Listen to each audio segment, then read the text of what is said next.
உங்களுக்கு உங்கள் மீது சந்தேகம் வருவதற்கான காரணம் என்னன்னா, நீங்கள் உங்களுடைய பெட்டர் வெர்ஷனில் இல்லாதப்ப என்னால் இதை செய்துவிட முடியாதுன்னு நீங்கள் நினைக்கிறீர்கள். அதனால தான் ஸ்ட்ரெஸ் வருது. நாம் என்ன சொல்லுவோம், அதீதமாக வேலை பார்க்கிற போது ஸ்ட்ரெஸ் வருது. அப்படி இல்லை.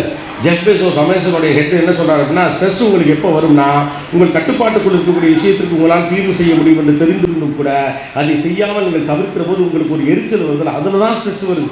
அதிகமான வேலை இருக்கிறதுனால ஸ்ட்ரெஸ் வருவதெல்லாம் கிடையாது. தொடர்ச்சியாக வேலை இருப்பதனால ஸ்ட்ரெஸ் வருவதெல்லாம் கிடையாது.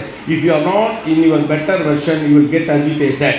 நீங்கள் உங்களுடைய பெட்டர் வெர்ஷனாக இருப்பதற்கான தகுதி இருந்தும் அப்படி நீங்கள் இல்லாமல் இருக்கும்போது உங்கள் மீது ஒரு சந்தேகம் வரும்.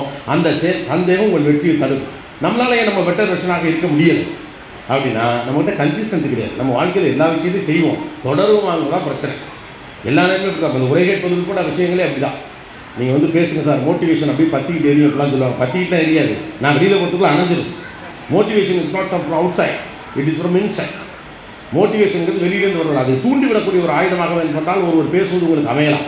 ஆனால் அது உங்களுக்குள்ளே இருக்கணுங்கிற இன்னர் வெர்ஷனை நீங்கள் எப்போ வச்சிருக்கிறீங்களோ அப்போ தான் உங்களுக்குள்ள எப்போதுமே ஒரு மோட்டிவேஷன் இருந்துகிட்டே இருக்கும். அது வெளியிலேருந்து வந்து ஒருத்தர் சொல்லிக்கிட்டே இருக்குங்கிற அவசியம்லாம் கிடையாது.